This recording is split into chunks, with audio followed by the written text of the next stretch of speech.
Voilà, bonjour à tous.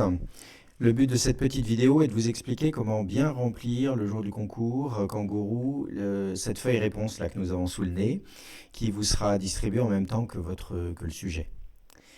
Alors là, ce qu'il faut bien comprendre, c'est que ces feuilles ne seront pas lues par un humain, elles seront scannées, lues par un ordinateur, par un logiciel. Donc il faut que les cases à noircir soient noircies correctement. Il ne s'agit pas de faire des gros gribouillis, mais il s'agit de faire un trait horizontal et suffisamment épais comme ici ou comme ici, d'accord? Donc prenez soit un feutre avec une pointe pas trop épaisse, soit un de ces bics qui peut se gommer.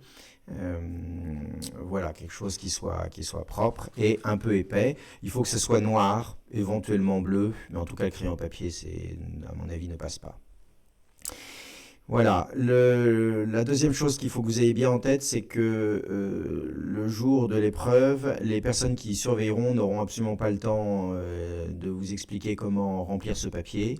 Donc c'est à vous d'être attentif aux conseils qu'on va vous donner maintenant et de les appliquer le jour J. Ça fait partie du jeu, ça fait partie de l'épreuve. La première chose à faire, c'est d'écrire votre nom. Alors je suppose que je m'appelle Isidore de Saint-Michel de Picpus, que en fait on m'appelle plutôt Isidore de Picpus, mais voilà, mon nom est beaucoup trop grand pour apparaître clairement sur cette ligne. Même si on m'appelle de Picpus d'habitude, ce qui est écrit dans École Directe, c'est de Saint-Michel de Picpus. Donc ce qui compte, c'est que je mette au moins le début de mon nom tel qu'il apparaît dans École Directe. Voilà. Et puis vous voyez que de, normalement il y a un espace, ici je n'ai pas mis l'espace, normalement il y a un tiret entre le Saint et le Michel, je n'ai pas mis le tiret, voilà, et puis je n'ai pas écrit le de Picpus parce que j'avais juste pas la place de le faire. Bon. Donc vous voyez, je mets ici le nom le début du nom tel qu'il apparaît dans École Directe, hein. Si on a la place de le mettre tout en entier, tout va bien, hein, mais s'il est trop long, on met que le début. Ensuite je mets un seul espace qui est pour séparer le nom du prénom.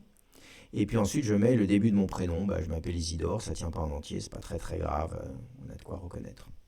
Voilà. Quand j'ai fait ça, je n'ai fait que le tout début du travail, puisque vous voyez qu'en dessous de chacune des lettres qui sont indiquées ici, il y a une colonne avec tout l'alphabet. Et donc, si ici il y a un D, dans la colonne qui est en dessous, je dois cocher le D. En dessous du E, je dois cocher le E. En dessous du S, je dois cocher le S, etc. etc. Donc l'erreur assez classique que les élèves font, c'est qu'ils se trompent, il y a une colonne où ils cochent deux cases, et puis ensuite tout se retrouve décalé d'une case, voilà. Donc vous faites bien attention de ne pas décaler, vous faites bien attention de ne pas faire d'erreur. Si par hasard vous avez fait un trait en trop, eh bien éventuellement donner un petit coup de Tipex. J'espère que ça sera bien lu par la machine qui lira votre feuille réponse, mais franchement l'idéal c'est de ne pas faire d'erreur et donc de faire très attention de ne pas remplir trop vite cette feuille. Voilà. Donc ça c'est pour votre nom et votre prénom. Ensuite, l'encadré 2, eh bien, vous mettez votre classe. Donc là, je suppose que je suis en 5e. Pour ceux qui sont en première et terminale, ça c'est une vieille feuille, donc c'est à l'époque des séries ESS, etc. L. Maintenant, j'imagine qu'on doit vous demander si vous êtes en spécialité ou pas en spécialité, hein. Donc vous faites bien attention de cocher la bonne case.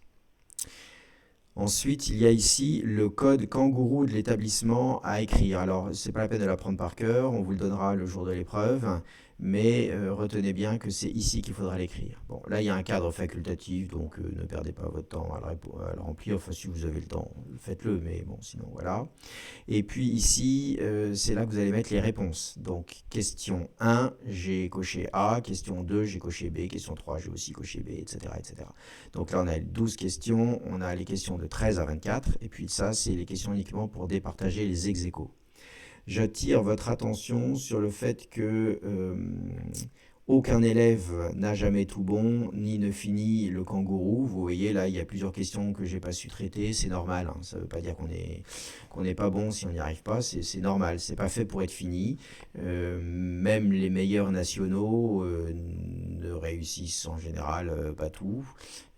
Voilà, et pareil, les cases pour départager, c'est pour départager les 10 premiers nationaux. Il y a peu de chances que vous en fassiez partie, donc concentrez-vous plutôt sur cette grille-là.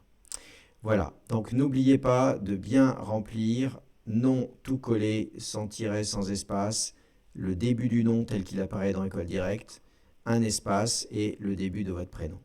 Voilà, je vous souhaite une très bonne épreuve et bon courage à vous. Au revoir.